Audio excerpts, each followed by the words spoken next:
Ano ba yung kaya mong ibigay sa ngayon? Ano ba yung kaya mong exert? Naku, may nahalik sa picture mo. Pagkaganaan daw. Sino yan? Ano ka?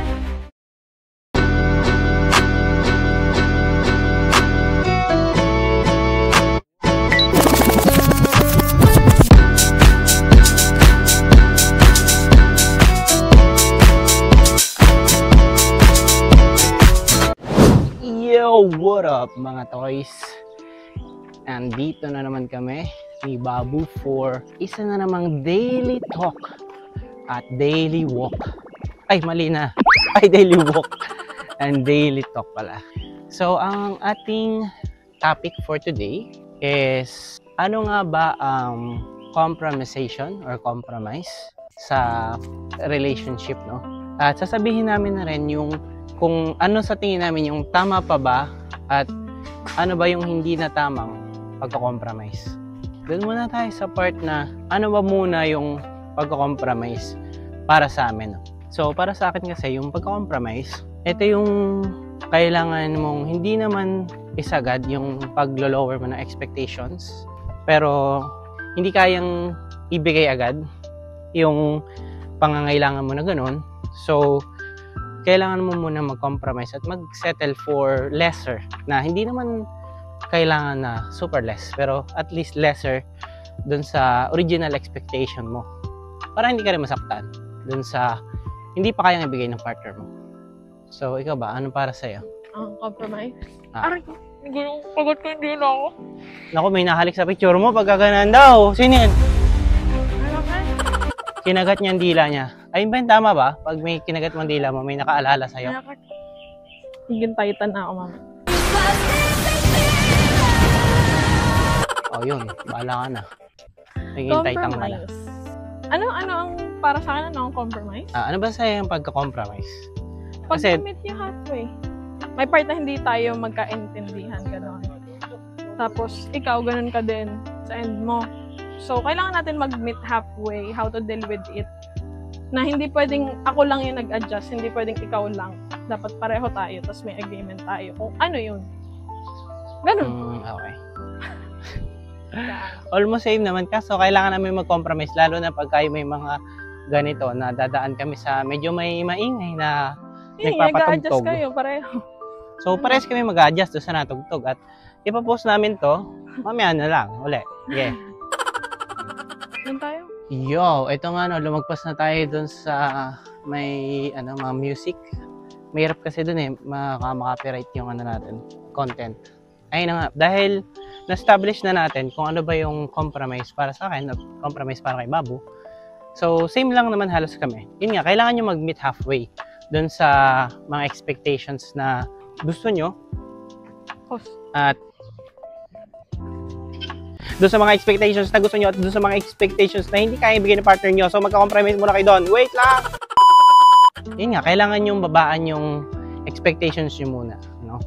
Doon sa mga bagay na hindi pa kaya ibigay ng partner niya sa ngayon at yung nga hindi mo pa rin kaya ibigay. Ngayon, ibibigay muna namin kung gaano ba kahalaga yung pagko-compromise, ano ba yung mga experiences na nakatulong sa amin para tumagal kami ng ganito katagal na 9 years ongoing. Ang unang kahalagahan ng compromise is para hindi ka masaktan every time na i-expect mo yon sa partner mo. Kasi bukod sa nakaka-drain siya, na lagi ka na lang umaasa na ganun, na baka ganito, baka ganyan, tapos lagi ka nalulungkot, which is nakaka-drain, na lagi malungkot, no? Hindi ko alam kung anong tawag dun eh. Yung tipong dahil malungkot ka, wala ka na ring energy. Tapos yun nga, sa emotional health, syempre mahirap din na lagi kang malungkot at lagi kang nadi-disappoint. So, yun yung unang kahalagahan sa akin. And tingnan natin kay Babu kung anong related or may iba siyang Sobrang importante niya sa relationship. Kasi kayong dalawa kasi yun eh. Hindi pwedeng isa lang yung nag-a-adjust. So, pagka, halimbawa, ako lang ng ako, o kaya si Babu lang ng si Babu. Eventually, tama yung sinabi niya, madidrain ka. Kasi ikaw lang ng ikaw eh, di ba? Makipag-ano ka naman sa akin, makipag-meet halfway ka naman sa akin. Para, alam mo yun, maiangat mo or mai-uplift mo yung nararamdaman ko na nag-a-adjust ka rin naman for me. So, yun yung pag-compromise mo. Okay. So, yung binigay mo naman is anong kahalagahan ng pagko-compromise ng partner mo sa'yo?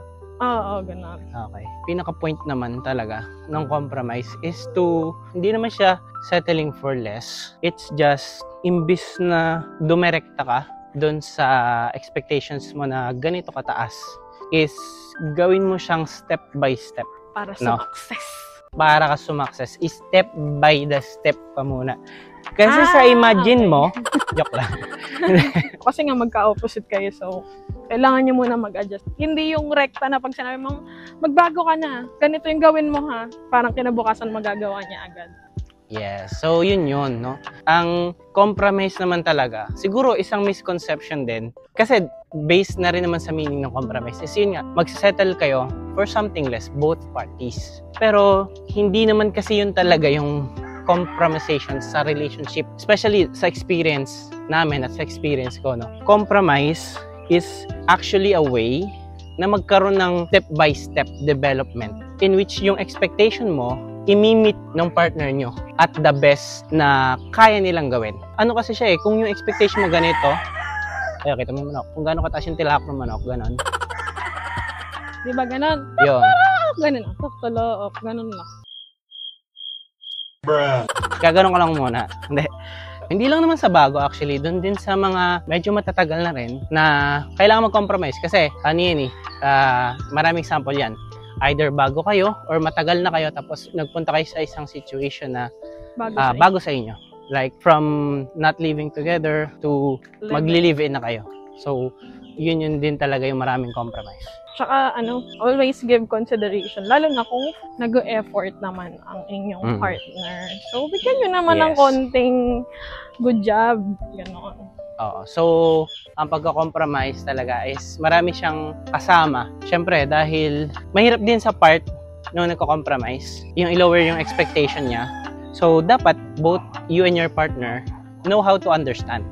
Since pag-compromise is two-way talaga siya. Kasi pag nagko-compromise ka, hindi rin naman ganun kadali.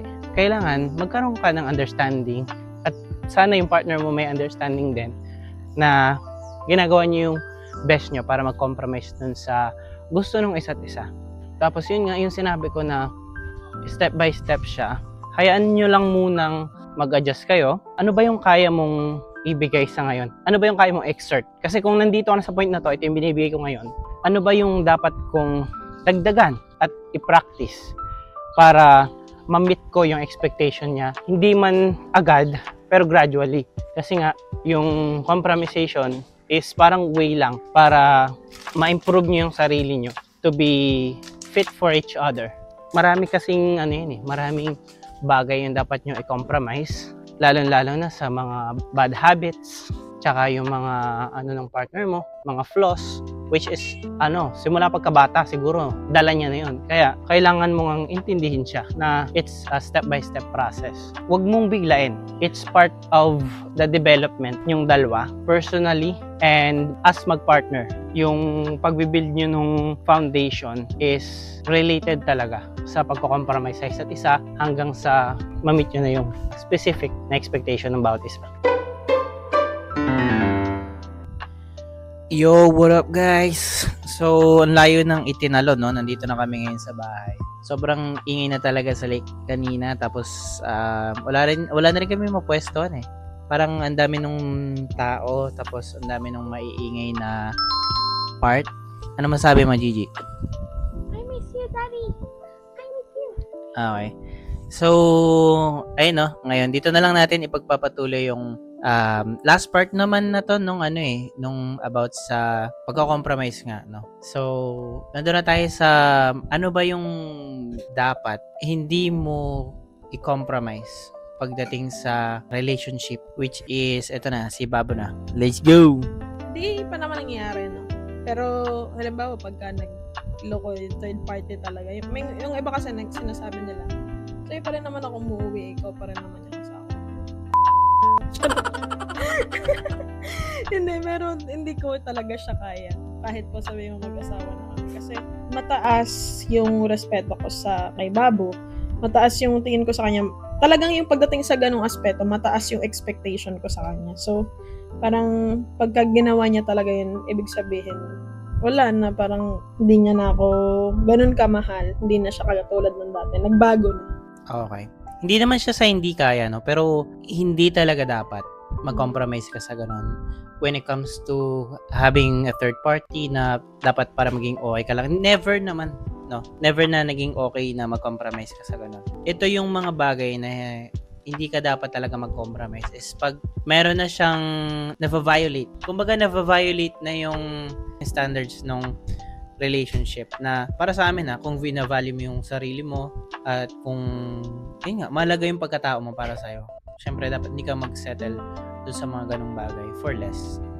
Ang sa akin naman, para doon sa hindi ka dapat mag-compromise. Although nasabi ko na kanina na pag na-violate na yung standard ng relationship, isang example pa nito is if yung kailangan mong i-compromise is talagang masama naman talaga. For example, addict. May iba't ibang klase ng addict. Addict sa sugal. Kasi addiction is masama naman talaga. Kahit saang part. Addict ka sa sugal, addict ka sa pinagbabawal na gamot. Kung saan ka man addict ka sa matatamis. Addiction is bad talaga. Kahit saan sa addict ka kumain, dapat mo talaga siyang baguhin when it comes to addiction.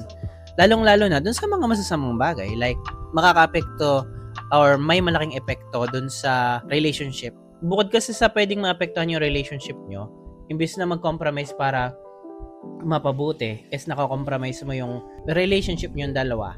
Sige, ganito na lang. Gawin na lang nating masama. So, para hindi siya mahirap timbangin. Pagka yung gumagawa siya ng masamang bagay, pwedeng pinagbabawal na gamot or may habit siya na bawal, di ba? Nagnanakaw, ganon.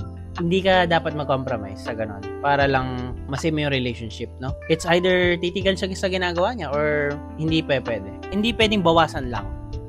No, hindi pwedeng i-compromise. Dapat end talaga. I-end talaga nila yung ginagawa nilang masama para sa relationship. Yun yung mga dapat na hindi compromise. Yung kailangan ng change. So, yun lang, no? Sana nakapulot kayo ng aral sa kung ano man yung kinakain ni Tabi yung So ngayon, kinain nga ni Tabi yung rubber band, no? Hindi ko alam dito kung anong problema niya sa buhay. Kung napanood nyo tong part na to, maraming salamat sa pagsubaybay. Ito po siya, yung maingay. Ay, maingay. Sa mga bago, gumagawa nga pala kami ng vlogs 3 times a week hanggat kaya namin. Subaybayan nyo na lang kami sa aming susunod na daily walk and daily talk ulit. Maraming salamat ulit. Paalam.